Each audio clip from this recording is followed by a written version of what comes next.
Hello दोस्तों, Jatin this side. Hope you all are well.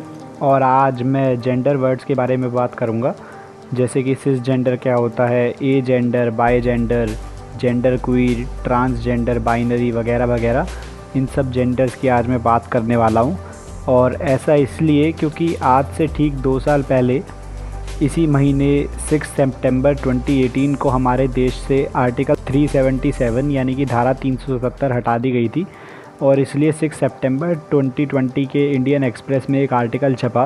मैंने उस आर्टिकल को पढ़ा तो मुझे काफ़ी कुछ नया जानने को मिला, तो मैंने सोचा क्यों ना उस पर एक वीडियो बनाई जाए और आप लोगों को भी उस सब के बारे में बताया जाए। हो सकता है आप में से कुछ लोगों ने इनमें से कुछ वर्ड सुने ही ना हो, या अगर सुने हुए हो तो क्लियरिटी ना हो हर वर्ड के मीनिंग के बारे में, जैसे मुझे भी नहीं थी, उस आर्टिकल को पढ़ने के बाद हुई है। तो सबसे पहले बात करते हैं सिस जेंडर की।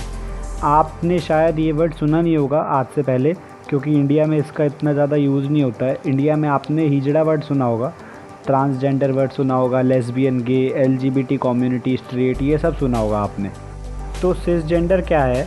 बेसिकली सिस का मतलब होता है ऑन द सेम साइड, और ट्रांस का मतलब होता है ऑन द अपोजिट साइड। समझे? अगर नहीं समझे तो चलो थोड़ा और एक्सपेंड करके बताता हूँ इसको। देखो, जब हम पैदा होते हैं ना, तो हमारी एक होती है जेंडर आइडेंटिटी और एक होती है सेक्सुअल ओरिएंटेशन। ये दोनों अलग अलग चीज़ें हैं। अब सब इसी का खेल है, इसको समझा रहा हूँ बस, और आपको बाकी सब खुद समझ आ जाएगा। तो जेंडर आइडेंटिटी से शुरू करते हैं। जेंडर आइडेंटिटी का मतलब है कि जब आप पैदा हुए तो जो हमारे जेनिटल्स हैं उसको देख के हम पता लगाते हैं कि ये मेल है या फीमेल है। तो ये आपका जेंडर हुआ, तो इसे हम कहते हैं आपकी जेंडर आइडेंटिटी, कि आपकी जेंडर आइडेंटिटी मेल है या फीमेल है। और दूसरा होता है सेक्सुअल ओरिएंटेशन। ये बहुत इंपॉर्टेंट है, सारा खेल इसी का है। सेक्सुअल ओरिएंटेशन का मतलब ये है कि मान लो जब आप पैदा हुए, आपके जेनिटल्स को देख के ये कहा गया कि आप मेल हो, लेकिन जैसे जैसे आप बड़े होते गए आपको लगा ना मुझ में फेमिनिज्म के कैरेक्टरिस्टिक्स ज़्यादा हैं, and vice versa for females. मान लो कोई फीमेल है, जब वो पैदा हुई शी इज़ अ फीमेल, लेकिन जैसे जैसे वो बड़ी होती गई उसको ये एहसास हुआ कि मेरे में मस्कुलैरिटी ज़्यादा है, मेरे में मर्दों की आदत ज़्यादा है। उसको कहते हैं सेक्सुअल ओरिएंटेशन। तो आपके जो एलजीबीटी इंटरसेक्ट्स हैं ये सेक्सुअल ओरिएंटेशन में आते हैं। जेंडर तो उनका मेल या फीमेल में डिफाइंड होता है, लेकिन उनकी भावनाएं अलग हैं। तो ये दोनों बहुत डिफरेंट चीज़ें होती है। पहले क्या होता था, पहले के ज़माने में अगर हम जाएँ तो, अगर आप डार्क पीरियड में जाएँ तो मार दिया जाता था। अगर कोई लेस्बियन, गे, एलजीबीटी में आता था ना, तो उसको मार दिया जाता था। और आज भी बहुत जगह ये प्रोहिबिटेड है।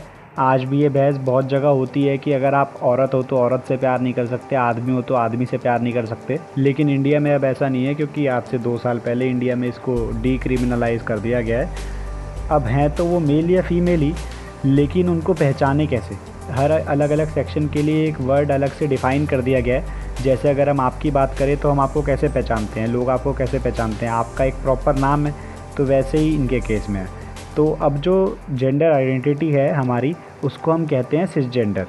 सिस जेंडर आपकी जेंडर आइडेंटिटी को दिखाता है। जैसे मान लो जिस समय आप पैदा हुए और उस समय आपको आइडेंटिफाई किया गया एज मेल, तो हम आपको कहेंगे सिस जेंडर मैन, और अगर फीमेल तो हम फीमेल को कहेंगे सिस जेंडर वुमेन।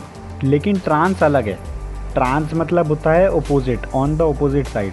जब कोई बच्चा पैदा होता है ना, तो कभी कभी जेनिटल्स को देख के समझ में नहीं आता है कि ये कौन से जेंडर में है, तो इसलिए थर्ड जेंडर है, जिसको हम ट्रांसजेंडर कहते हैं। अब जैसे जैसे वो लोग बड़े होते हैं तो उनको अपनी बॉडी में बदलाव महसूस होते हैं। अगर आदमी है और वो औरत की तरफ गया तो वो ट्रांस मैन हो गया, और औरत है वो आदमी की तरफ गई तो वो ट्रांस वुमेन हो गया। आपने ट्रांस वुमेन का नाम तो सुना होगा, जिसको हम किन्नर कहते हैं। तो सिस मतलब होता है ऑन द सेम साइड, और ट्रांस मतलब होता है ऑन द अपोजिट साइड। तो अब आप सोच रहे होंगे कि कोई या तो सिस जेंडर है या ट्रांसजेंडर है, लेकिन नहीं, ऐसा नहीं है, इतना सिंपल नहीं है। हो सकता है लोग ना ही सिस जेंडर हो और ना ही ट्रांसजेंडर हो। कुछ लोग नॉन बाइनरी भी हो सकते हैं। नॉन बाइनरी में कुछ लोग तो अपने आप को ट्रांसजेंडर बताते हैं, लेकिन कुछ लोग अपने आप को ना ही ट्रांसजेंडर और ना ही सिस जेंडर बताते हैं। तो जैसे मैथमेटिक्स से अगर एक एग्जांपल लेकर के बताऊं, तो नंबर या तो प्राइम होता है या कंपोजिट होता है, लेकिन 1 ना ही प्राइम है ना ही कंपोजिट है। तो ऐसे ही कुछ लोग ना ही सिसजेंडर ना ही ट्रांसजेंडर होते हैं। तो ऐसे ही नॉन बाइनरी होता है, ना ही मेल और ना ही फीमेल, या फिर दोनों भी हो सकता है। हो सकता है उसके अंदर दोनों की क्वालिटीज़ हो। और बाइनरी मतलब होता है मेल या फीमेल। तो एक नॉन बाइनरी पर्सन है जिसको बोला बर्थ के टाइम कि आप मेल हो, लेकिन हो सकता है कि उसकी जेंडर आइडेंटिटी शिफ्ट हो, कभी उसको लगे कि वो औरत है और कभी उसको लगे कि वो आदमी है, तो इस केस में हम उसे बोलेंगे नॉन बाइनरी। अब स्ट्रेट कौन होते हैं? हेट्रोसेक्सुअल्स। स्ट्रेट वो होते हैं जो अपोजिट सेक्स की तरफ अट्रैक्ट होते हैं, जैसे आदमी है तो औरत की तरफ और औरत है तो आदमी की तरफ। Simple, they are straight, they are heterosexual, they are heteromatic, बहुत सारे वर्ड्स होते हैं। फिर उसके बाद आते हैं बायसेक्सुअल। बायसेक्सुअल मतलब मल्टीपल जेंडर्स, मतलब आप आदमी की तरफ भी अट्रैक्ट होगे और औरत की तरफ भी अट्रैक्ट होगे। एसेक्सुअल भी आते हैं। एसेक्सुअल जिसको ए रोमांटिक भी कहते हैं, जिनका कोई सेक्सुअल ओरिएंटेशन ही नहीं होता है, रोमांटिक ओरिएंटेशन ही नहीं होता है। फिर उसके बाद क्वीर होता है एक टर्म। क्वीर मतलब होता है यू आर नॉट स्ट्रेट। इसमें LGBT सब आ जाते हैं, मतलब लेस्बियन, गे, बायसेक्सुअल, ट्रांसजेंडर। ये काफ़ी ब्रॉड टर्म है जेंडर क्वीर की अगर बात करें तो। अब होता क्या है कि हम सबको एक ही नज़र से देखते हैं, लेकिन एक्चुअली में कैटेगरीज डिफाइंड हैं। तो देखिए आप सब की कितने सारे वर्ड्स हैं, लेकिन हम सब सिर्फ एक दो वर्ड्स ही जानते हैं।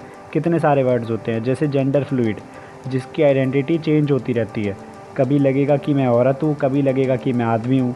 फिर जेंडर क्वेश्चनिंग, जो कि एक्सप्लोर करता रहता है कि मैं हूँ कौन, उसको पता ही नहीं है कि वो है कौन।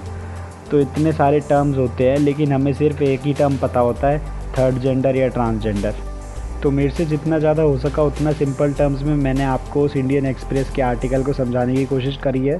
तो अगर आपको समझ आ गया हो तो इस वीडियो को लाइक ज़रूर कर देना एक बार, और बाकियों के साथ भी शेयर करना, जिससे उनको भी पता चले कि इतनी ज़्यादा टर्म्स होती है और उनको कुछ पता ही नहीं है।